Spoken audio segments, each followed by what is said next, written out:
Welcome to the journey. It is your boy Journeyman Bell, aka Mr. 100, y'all, coming in on this week's devotion as we are dealing with the working for the good of you or the good of me. I'm glad to be a part of this week's journey. I hope your week has been good. Your Monday is starting off okay. As we go right into the journey thought on today is taken out of Romans 8:28, where it says that, for we know that all things work together for the good to them who love God and are called according to his purpose. All these elements that we can't understand in the journey of our lives, that we don't understand these working places of our lives. God is here to let us know that all of it, the good, the bad, the ugly, the painful, the discouraged, the sad, he says, listen, ain't nothing wasted when it comes to my working. And he knows how to take your sorrows and turn it into joy, turn it into mourning. He knows how to bring those discouraging places in your lives to make it for the good. And sometimes we get in places and predicaments and situations and we say, God, how are you going to make this good? And God says, I have ways, I have cattle on 1,000 hills. I have so many resources and venues and doors and things that I can open up to you in such a way that I will make it good. Even at its worst, even if you lost a loved one, God said, I can make it good. If you lost a job, God says, I can make it good. If you lost a friend, someone that's near to you, they disconnected from you, he says, I can make it good. He says, cause everything that's connected to me, he said, it's going to be good anyway. He said, it's all good because it's connected to me. So we looking at this week and the course of the week, we're looking at the word works, the W, the O, the R, the K, and the S. And today we are definitely dealing with the works itself. And when you start to talk about works, we dealing with labor, L-A-B-O-R. The L, the A, the B, the O, the R, in what works for us on today and what it will take for things to work. And this is just a part of the journey that I'm walking you through so that you'll understand certain elements in the workings of your good. Okay. So you'll understand some of the components that comes with your works on this week. Okay. Because it's all working. All things are working. Keep that in mind this week. Because listen, everything that you go through, everything that you're going through, and everything that you will go through is all a part of God's works for your life. So don't be discouraged because you feel like you're in a rough spot. You feel like you're in a rough time of life. You feel like things are not going as planned, because even right now, God says, I am in the middle of some great works and I'm using the things in your life to work, to make it work. So let's look at the L in labor so far. The L in labor is for the lessons and the challenges that educate us. These lessons and challenges are all part of it. It's like it says, there's a blessing and a lesson. So we have to realize that it was good, as the writer says, it was good that I was afflicted. Because he is saying that there is a lesson in my affliction. You may not understand it right now because you're like, what kind of lesson is that?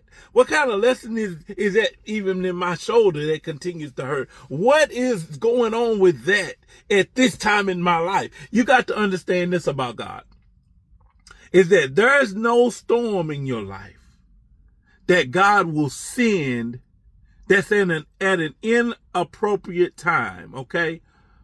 Or an inappropriate time. God always sends things and allows things to come into your life at the exact time you need it the most. Even when you feel like this is a very awkward time. Like last week for me, my truck broke down. Oh, I was like, oh man, my truck broke down. That's going to cost me some money. That's going to do this and do that. Cause why? Cause I had a plan in place. But God had to let me know that, yeah, This is going to happen because of this. But I'm still working even in what you consider a loss. Remember, less don't mean less like you think it is. It means something that you need to learn that's going to educate you for more. God says, I will never take from you that won't be a benefit to you at some junction. So you have to embrace the lessons that comes with the storms. You have to learn how to transform your perception of your lessons. Transform the perception of your lessons to where it's a moment of education. Don't get frustrated, because it's quick to get frustrated when things don't go as planned. I know I'm guilty of it, but don't get frustrated. Next time something comes against you that you feel like this is not good, stop and think, okay, God, what exactly are you trying to do right now? What exactly are you wanting me to understand in this? There's something you're trying to get me to gravitate to. Listen, let me say it like this. When you come up under different attacks in your body, in your mind, or whatever, there is a reason why this is happening at this time.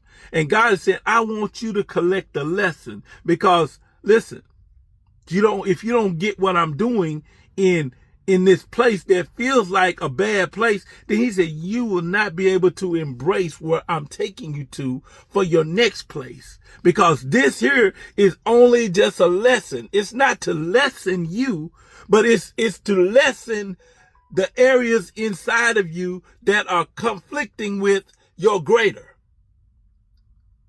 So as the writer says, I decrease that thou may increase. God says, there's something I'm trying to take out of you with this lesson, because I'm working it for your good. So these things that are coming apart, I need for you to be aware of the lesson that's involved in this. And if God don't say nothing in it, be still and wait on God's response. If he don't speak to you immediately, let's take a moment, let's relax, and let's find out, God, what's going on with me? And if you're not going to answer me, give me the peace so that I can at least stay in a manageable place of operation with what's trying to take me out. Remember this, the A in labor is alignments. Where the shift is, there's purpose. God sends immediate shifts in our lives because there's purpose in it. God does not change without an aim. Remember that. God does not change without an aim.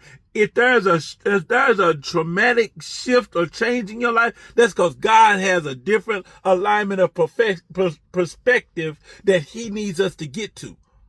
Now it's up to us to determine how fast we're going to accept this change or continue to fight against what was fighting us. When you get into a current or a river, they say don't try and kick against the river. They say go with the current. And so you have to stay with the current of what God is doing, because a lot of times our rivers of our life will take us a lot of directions and we keep trying to swim the shore. And God says, no, stay and let this river settle itself and bring you to a better place of manageability. And God's saying that my shift is for a purpose. He may be shifting some things in your life right now, but it's for an alignment reason, for purpose. God does not change without an aim. Moving on to the B, the belief system. Your good is not God's good. Your good is not God's working good. Let me say it the right way. Your good is not God's working good.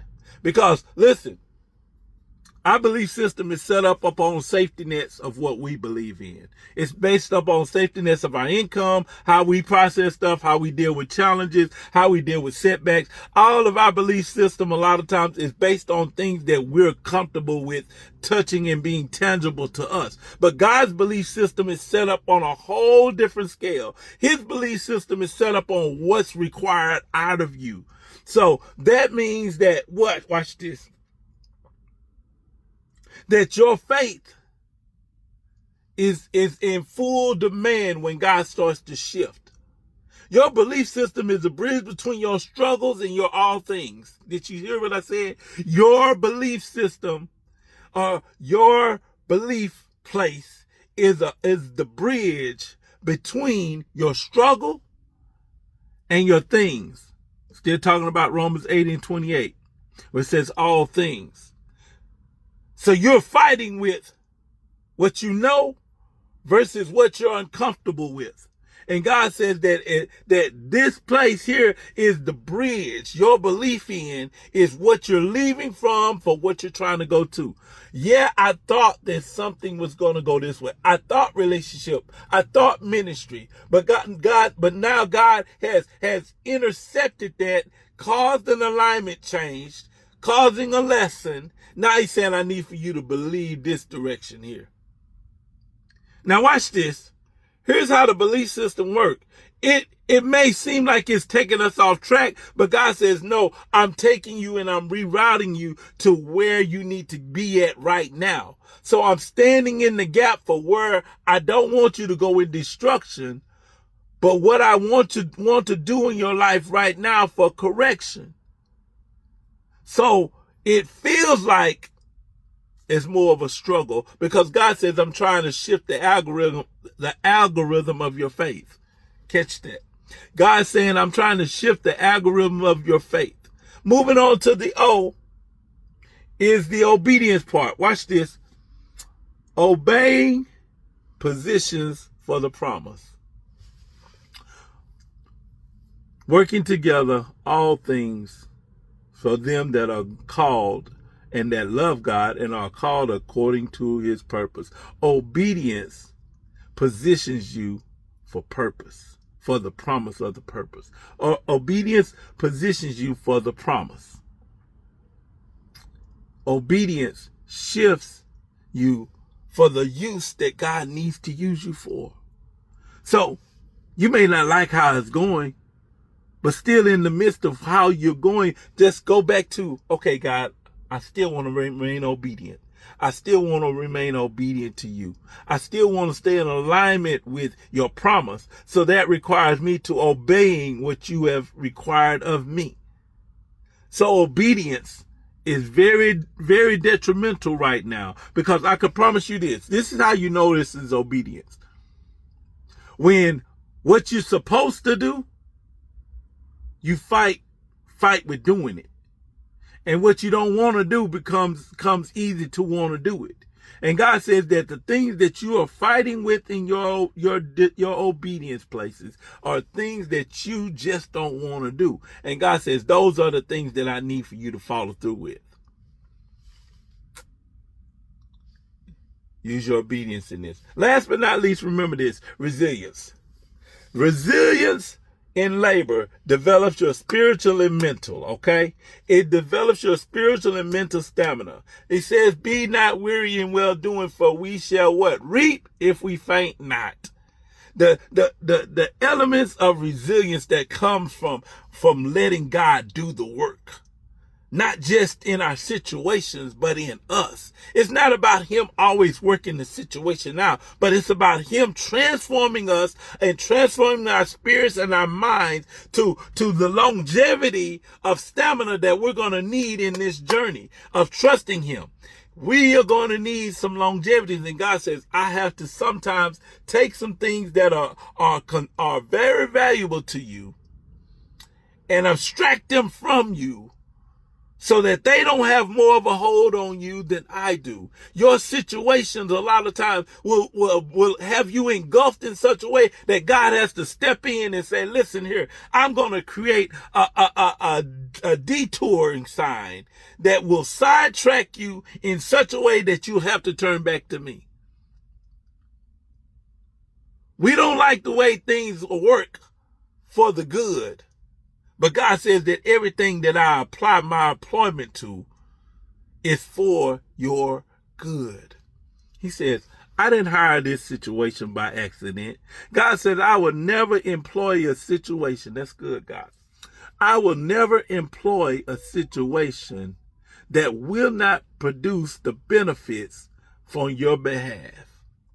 Because I called you, if I've called you, and if you love me, he says that I got to employ your all things in all situations, good, bad, ugly. I've got to employ that into your life so that whatever it is, I can still see that you're committed.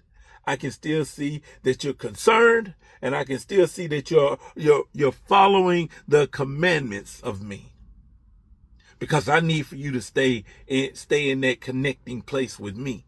And by any means necessary, God says, because you love me and because I called you, he says, I will allow all things to be employed by me so that I can get the glory for the purpose that I have set on the inside of you.